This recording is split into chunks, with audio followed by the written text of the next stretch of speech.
अस्सलाम वालेकुम व्यूअर्स। उम्मीद है आप सब खैरियत से होंगे। वे टू इन्वेस्ट चैनल में एक दफ़ा फिर खुश आमदीद। आप हैरान होंगे कि काफ़ी दिनों बाद आज ये वीडियो कर रहा हूँ। तो एक्चुअली मैं कुछ अपने आईटी के प्रोजेक्ट्स में बिज़ी था, जिसकी वजह से मैं इधर कोई तवज्जो नहीं कर पाया। और अभी भी मैं आज एक बड़ी इंटरेस्टिंग वीडियो जो है वो सामने आई। पिछले काफ़ी एक्सपीरियंसेस से और कुछ दोस्तों का क्वेश्चन था कि यार ये लॉन्ग टर्म और शॉर्ट टर्म इन्वेस्टमेंट के हवाले से भी कोई गाइड करो।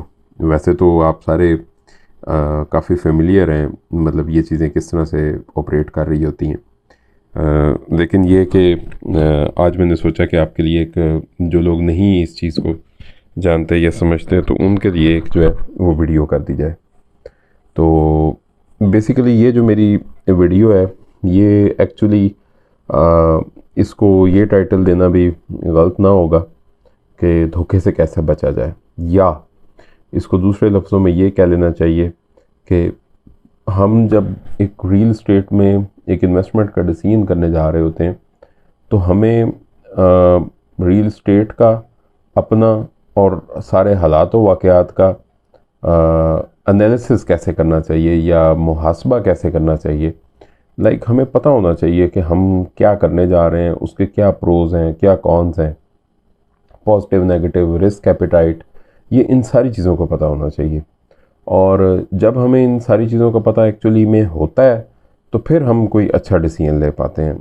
और मैं ये समझता हूँ कि अगर हमें इन चीज़ों का नहीं पता होता तो हमेशा हमारा डिसीजन जो है वो बाद में हमें परेशान करता है। एक्चुअली इसमें भी मेरी एक और इस बात के ऊपर एक और बात है कि हमें ना एजुकेशन ही नहीं होती। हम बीइंग बहैसियत कौम कह लें या कह लें कि हमें मतलब प्रॉपर एजुकेशन नहीं मिली होती, ना अपने एजुकेशनल इंस्टीट्यूशंस में, या हमारा मुआशरा इस तरह से ही प्रोग्रेस कर रहा है, या बहैसियत कौम हम अभी जिस तरह बाकी इकॉनमी और इन चीज़ों में अभी डेवलप नहीं हुए, तो हमें इन चीज़ों में भी अभी अवेयरनेस और डेवलपमेंट उस तरह से नहीं है, जिसकी वजह से ये लोगों से मसाइल होते हैं। मसलन मैं आपको एक छोटी सी मिसाल देता हूँ।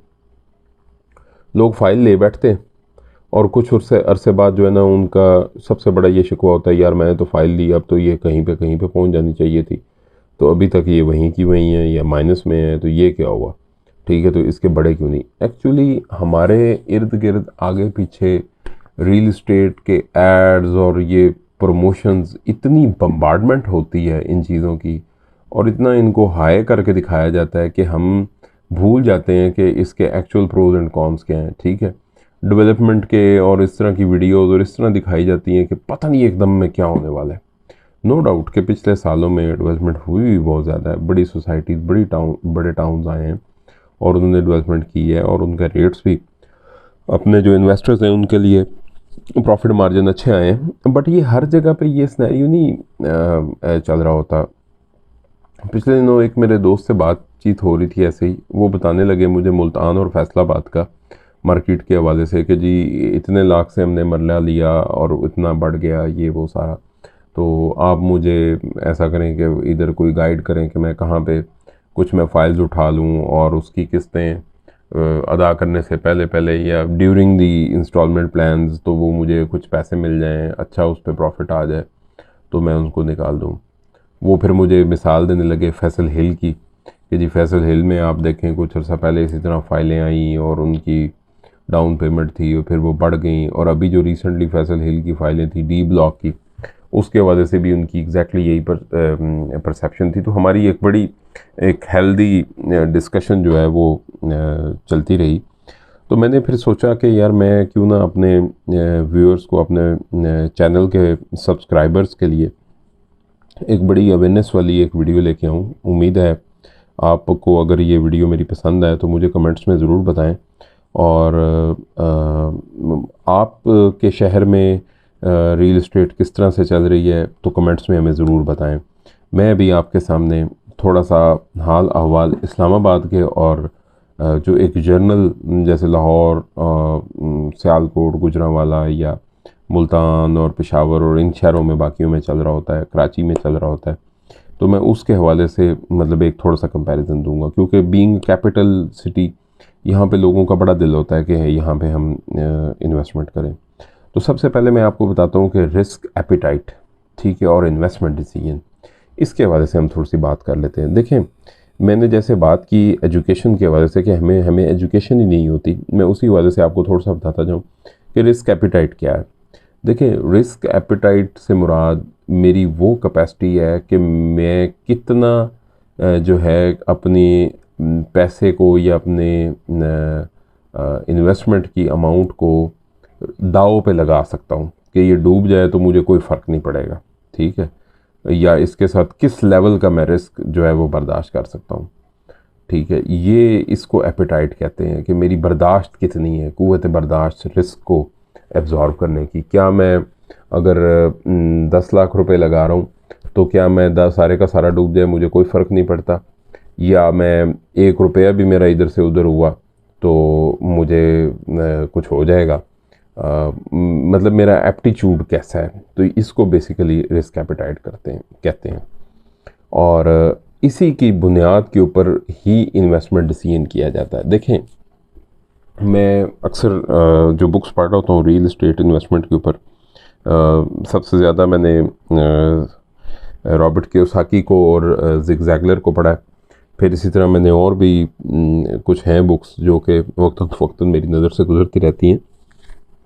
तो मैंने उन सारियों में बुक्स में और या जितने में आर्टिकल्स मेरी नज़र से गुजरते रहते हैं, एक चीज़ मैंने कॉमन देखी है, वो ये कहते हैं कि हमेशा जो अपनी नॉलेज है उसको आप अप टू डेट रखें, और आपके नॉलेज में किसी किस्म की जो है ना वो नहीं होनी चाहिए, जिसे कहते हैं ना वो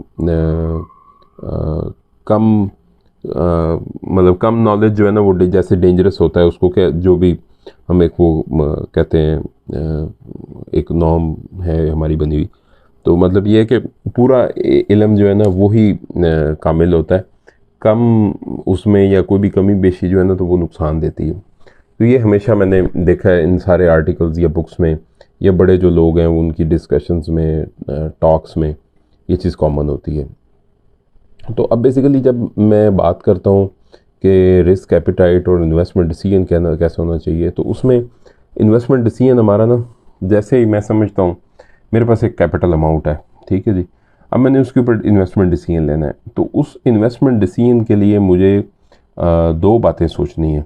सबसे पहले ये कि क्या मैं वो लॉन्ग टर्म इन्वेस्टमेंट करने जा रहा हूँ या शॉर्ट टर्म इन्वेस्टमेंट करने जा रहा हूँ। देखें, अगर तो मेरे पास हैं पैसे ज़्यादा, ठीक है जी, फिर तो I can go for the long term investment in a one go.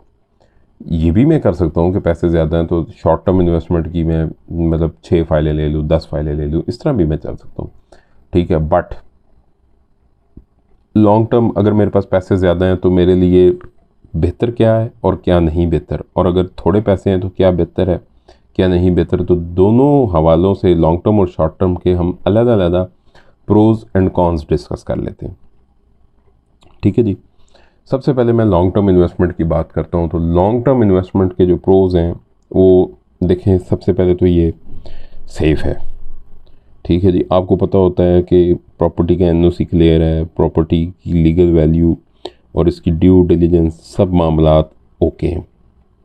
अब ये ऐसी चीज़ है, ड्यू डिलीजेंस वगैरह और मामलात, हम अक्सर तौर पे सिर्फ 2-4 बातें डीलर की सुन लेते हैं और चल पड़ते हैं, जबकि कोई अच्छा डीलर हो तो वो हमें गाइड करता है, समझाता है कि नहीं भाईजान ये डिसीजन आपका इस तरह से हो पाएगा, ये डिसीजन इस तरह से हो पाएगा। जो अच्छे काम करने वाले लोग हैं वो कभी भी अपने क्लाइंट को गलत बात नहीं बताते। तो अगर लॉन्ग टर्म इन्वेस्टमेंट करें तो उसमें ये कि इसके सबसे प्रो में सबसे पहली बात ये है कि ये सेफ़ है। दूसरे नंबर पे इसका रिटर्न सॉलिड होता है। सॉलिड रिटर्न से मुराद ये है कि मतलब आपको श्योर होता है कि ये वैल्यू कम नहीं करेगी। पाकिस्तान में सिर्फ वो चीज़ वैल्यू कम करती है जो कि शॉर्ट टर्म में, या जिसे कह लें कि जिसमें कोई ना हिकअप ज़रूर इन्वॉल्व होती है। जिसमें हिकअप ना इन्वॉल्व हो उसने हमेशा ज़मीन ने हमेशा वैल्यू बढ़ाई है, और इसी वजह से लोग रियल इस्टेट में इन्वेस्ट करते हैं पैसा बनिस्बत बैंकों में रखने के, क्योंकि बैंक में वो वैल्यू नहीं बढ़ती। तीसरी चीज़ है कि इसका रिस्क लो होता है, आप अपनी ड्यू डिलिजेंस करें, रिस्क लो है। और फिर ये ऐसी लॉन्ग टर्म इन्वेस्टमेंट ऐसी चीज़ होती है जो कि मैं समझता हूँ कि उसके ऊपर कैपिटल गेन भी है और लोन भी आपको मिल जाता है। और लोन के अलावा इस तरह की जो प्रॉपर्टीज़ होती हैं उनका रेंटल हाई होता है। मसलन मैं मिसाल लेता हूँ, आप एक अपार्टमेंट लेते हैं या शॉप लेते हैं सीडीए के सेक्टर्स के अंदर, या मतलब समझ लें कि आप किसी भी शहर में हैं तो मेन शहर की जो प्रॉपर्टी लेते हैं उधर रेंट भी ज़्यादा चल रहा होता है और उस पर कैपिटल गेन भी जो है वो दिनों में बढ़ रहा होता है। तो ये इसका जो है ना एक फ़ायदा होता है सबसे ज़्यादा कि ये एक मतलब फौरी चीज़ आने वाली होती है, क्योंकि ये एक तरह की जिसे कह लें कि आप लॉन्ग टर्म भी रखें आपको ये इसने फ़ायदा ही देना है। अच्छा, फिर एक और बड़ी मैंने ज़बरदस्त इसमें देखी है, जैसे हम अक्सर सुनते हैं ना, ये मार्केट जी हमारे दादा ने या बाप ने फ़लाँ टाइम में ली या ये घर लिया तो आज इसकी ये वैल्यू है। तो वो जो चीज़ होती है बेसिकली जनरेशन टू जनरेशन चलने वाली चीज़ होती है, पक्के एसेट्स होते हैं ना, क्योंकि ये बड़ी कैपिटल अमाउंट से हुए होते हैं। उसमें मुझे ये कहना गलत नहीं होगा कि सस्ता रोए बार बार और महंगा रोए एक बार, ठीक है जी। तो अगर आपके पास पैसा है तो हमेशा कोशिश करें कि बड़ी इन्वेस्टमेंट करें और अच्छी प्रॉपर्टी शहर की या इस तरह की करें। बेशक चंद लाख आपको या चंद हज़ार आपको महंगी भी मिल रही है ना, तो वक्ती तौर पे वो महंगी है, वो बाद में अपनी वैल्यू पूरी कर जाती है। और ये बेचनी बड़ी आसान होती है, इसका ग्राहक कोई ना कोई मिल ही जाता है जो मतलब अच्छी जगह की होती है। सिर्फ इसके जो कुछ कॉन्स हैं या नेगेटिव चीज़ें हैं वो मैं थोड़ी सी डिस्कस कर लेता हूँ। सबसे पहले तो ये कि ज़्यादा अमाउंट के लिए अच्छी इस तरह की इन्वेस्टमेंट करने के लिए आपको ज़्यादा अमाउंट रिक्वायर्ड होती है, जो कि हर टाइम अवेलेबल नहीं होती है, हर किसी के लिए भी पॉसिबल नहीं होता, ठीक है जी। छोटे शहर में छोटे गांव में भी आप जगह लेने जाएं तो आज पाकिस्तान के इस टाइम में बड़ी मुश्किल से मिल रही होती हैं। तो जो गरीब है वो बेचारा अब इन्वेस्टमेंट करना चाह रहा होता है तो उसको मतलब ये है कि इस तरह की ऑप्शन नहीं मिलती, उसको अल्टीमेटली क्या करना पड़ता है, वो को फाइलों या इस तरह की उसमें ही घुसना पड़ रहा होता है। अच्छा जी, फिर हम एक और इसका जो कॉन्स है वो डिस्कस कर लेते हैं, वो है अच्छी डील नहीं मिल रही होती। देखें मैं लेट से बात करता हूँ जी कि शहर के जामिया चौक के अंदर या मेन मार्केट के अंदर जो है कोई एक दुकान मिल रही है, लेकिन पता चलता है जी वो तो 5 करोड़ से स्टार्ट हो रही है। तो 5 करोड़ की डील जो है वो इस तरह इतनी आसानी से नहीं मिल जाती, ठीक है जी। आप इधर आवाज़ निकालें कि मैंने बेचनी है, आपके साथ वाला नेबर ही ले लेता होता है, तो आप तक पहुँचते पहुँचते बड़ी देर हो जाती होती है, ठीक है जी।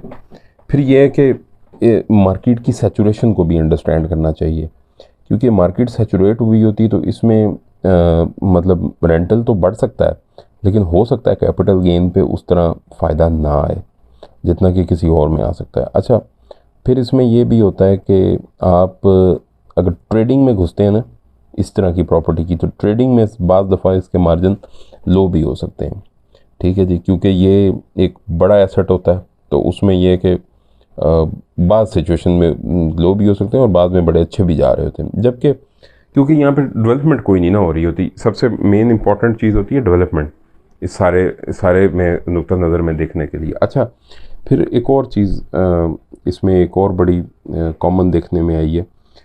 मेरा पिछले दिनों में एक ये मियाँ वाली और तलागंग वाले एरिया पे एक दोस्त हैं, तो वो रियल इस्टेट का काम करते हैं। तो वो मुझे बता रहे थे कि जी कि तलागंग के जो मतलब अगर आप जाएं मियाँ वाली की तरफ जो इस्लामाबाद से, तो तलागंग रास्ते में आता है, रास्ते में ही वो सारा शहर है, एक मतलब रोड के इर्द गिर्द ही वो शहर है। तो कह रहे थे कि मे भी वहाँ पे आपको जो एक दुकान मिले मेन की, वो आपके इधर इस्लामाबाद के किसी सेक्टर की दुकान से महंगी हो। तो बिल्कुल मैंने एग्री किया, मैंने कहा जी बिल्कुल हो सकती है, क्योंकि उसमें बन्नू का जो है ना वो सुनने में आ रहा होता है, अटक का सुनने में आ रहा होता है कि इन एरियाज़ में दुकानें जो हैं वो बहुत महंगी हैं, क्योंकि कंपटीशन बहुत हाई है। तो जो एक कंपटीशन यहाँ पे हाई होता है वहाँ पे तो दुकानों की पगड़ी भी बड़ी हाई होती है। इसी तरह मैं लाहौर की बात करूँ तो अंदरून लाहौर में या किसी ऐसी मार्केट में जहाँ पर मार्केट चल पड़ी हुई है, एक पूरी पूरी मार्केट बन गई है, वहाँ पर दुकानों की पगड़ी बहुत ज़्यादा है। रॉयल्टी जिसे आप कहते हैं। तो ये इस चीज़ को भी मद्देनज़र रखना चाहिए। दूसरा मैं आता हूँ जो ये जो छोटी इन्वेस्टमेंट्स होती हैं, या इन्हें शॉर्ट इन्वेस्टमेंट्स भी कहा जा सकता है, शॉर्ट टर्म के लिए भी कहा जा सकता है, उनके क्या प्रोज एंड कॉन्स हैं। देखें, आपकी बड़ी इन्वेस्टमेंट थी तो उसमें यह है कि आपको इतना वेट नहीं करना पड़ता, उसमें सबसे ये था कि क्विक टू सेल हो जाती है, लेकिन और रिटर्न जल्दी में आ जाता है।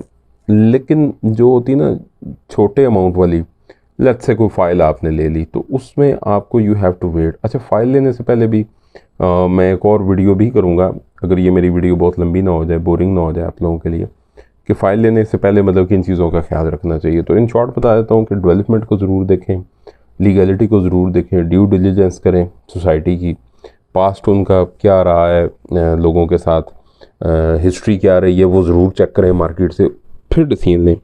और असल में ना छोटी चीज़ जो मार्केट में फ्लोट होती है ना, तो लोग पता क्या हाइप क्रिएट करते हैं, अज ही अज मौका जे लै लो, नहीं तो फिर ये दोबारी नहीं आनी। ओ भाई, आपने डिसीजन लेना है, ठीक है जी। हम आप कैपिटल स्मार्ट सिटी की मैं बात करूं, कैपिटल स्मार्ट सिटी स्टार्ट में किधर चला गया था, फिर दरमियान में माइनस में चला गया, अभी फिर आजकल सुनने में आ रहा है कि प्रॉफिट में जा रहा है। तो ये जो ट्रेंड्स होते हैं ये बड़ी बर्दाश्त के काम होते हैं। अच्छा, क्योंकि ये जो बड़े पैसे वाली इन्वेस्टमेंट होती है इसमें रिस्क एपेटाइट कम होती है, तो इसी तरह जो कम पैसे वाली इन्वेस्टमेंट होती है उसमें रिस्क एपेटाइट ज़्यादा होती है, तो रिटर्न भी ज़्यादा होता है। वो जैसे फाइनेंस का एक रूल है ना, higher the risk higher the return. तो इसी हवाले से मतलब ये है कि यहाँ पे आप 4-5 लाख रुपए लेके एक फ़ाइल तो ले लेते हैं, लेकिन आपको यू हैव टू वेट। अगर आप कहें ना कि मैं 6 महीने बाद बेचने जाऊँगा इसको तो मार्केट में मुझे प्रॉफिट मिल जाएगा, रेयर केसेस में होता है, हर केस में नहीं ऐसे होता कि आपको अच्छा रिटर्न मिल जाए। मैं मिसाल देता हूँ आपको, जैसे लाहौर की अब मार्केट में जो ये 3.5 मरला और 5 मरले वाले थी, क्योंकि उनकी डेवलपमेंट अच्छी थी तो उनका रिटर्न अच्छा आना शुरू हो गया। तो लोग ये है कि ओवरऑल पूरे पाकिस्तान से यही सोच रहे होते हैं कि जी हम बस फाइल ले लेंगे तो उसके बाद हमें रिटर्न में आ जाएगा। नहीं भाई, इस्लामाबाद की मार्केट बड़ा डिफरेंट ऑपरेट करती है। यहाँ पे DHA वैली वालों से कभी पूछे ना तो उन्होंने भी फाइलें ली थी, तो आज तक जो है ना वो रो रहे हैं। अब सुनने में आ रहा है कि कुछ हलचल शायद हो जाए। बाकी ये है कि देखें, सबसे इसके जो मैं प्रोज की तरफ जाऊँ तो लो अमाउंट से इन्वेस्टमेंट हो जाती है, जबकि इसकी कॉन्स में हायर रिस्क होने की वजह से अगेन इसका एक प्रो बन जाता है, हायर रिटर्न परसेंटेज बन जाती है। फिर इसका एक और बड़ा है कि ये अफोर्डेबल है और इजीली ये चीज़ें मिल भी जाती हैं, फ़ाइलें शाइलें और दुकानें वगैरह इस तरह की। फिर ये है कि इनके लीगैलिटी चेक्स करने आसान होते हैं, लेकिन हर कोई, मसला इसका कौन ये है कि हर कोई पढ़ता नहीं है इसमें। लोग खुशी की बातें, अच्छे एड्स और बम्बार्डमेंट देख के ना बस जल्दी जल्दी करने की कोशिश करते हैं, या बातों में आ जाते हैं, या अवेयरनेस नहीं होती, ठीक है जी, और किसी और के सुन के और कहते हैं कि जी हम भी करेंगे और रातों रात अमीर बन जाएंगे। मेरा भाई इस तरह कुछ नहीं होता। रातों रात अमीर बनने वाले ख्वाब जो है ना, ये कभी नहीं किसी को रास आए। ज़रूर उनकी कोई ना हिडन कॉस्ट ज़रूर होती है जो कि आपको बाद में पता चलता है कि यू हैव पेड दैट। फिर ये कि इसमें छक्के भी लग जाते हैं, ठीक है जी।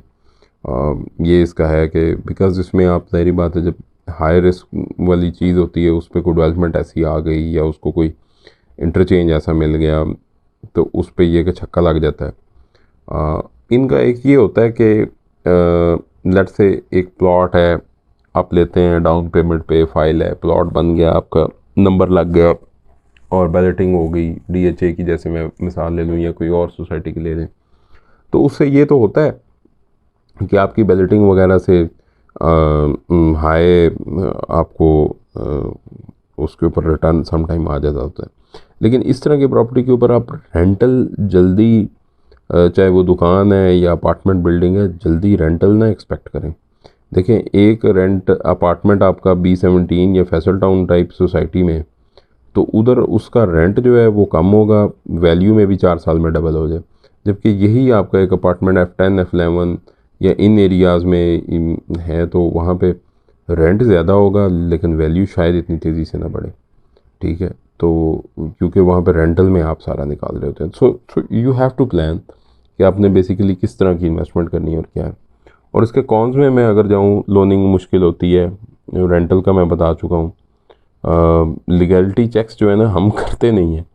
और इसमें सबसे जो मेन चीज़ होती है ना, you have to wait, you have to be patient. अगर आप सब्र सुकून जहन में नहीं रख के इन्वेस्टमेंट करते तो हो सकता है फिर आप जो रियल वाला पेशेंट होता है ना उस तरफ आप अपना सफ़र बांध लें।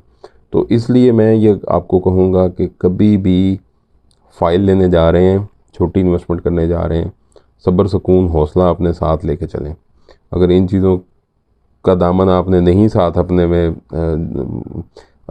दामन जोड़ा अपना, तो फिर आपको जो है ना बड़ी टेंशन होगी और आपको उस पर भी गुस्सा आएगा जिसने आपको लेके दी, और उस सोसाइटी के ओनर पे उसको भी आप दिल में बुरा जान रहे होंगे। नहीं भाई, ये आपका काम है ड्यू डिलिजेंस करना। मार्केटिंग बम्बार्डमेंट इतनी तेज़ हो चुकी हुई है कि हर बंदा कह रहा है कि मैं ठीक हूँ, मैं ठीक हूँ, मैं ठीक हूँ। बट वो जिसे कहते हैं ना मुश्तरी होशियार बाश, let the buyer be aware of. ठीक है जी, मुश्तरी को होशियार बाश होना पड़ना है, बायर को होशियार बाश होना पड़ना है।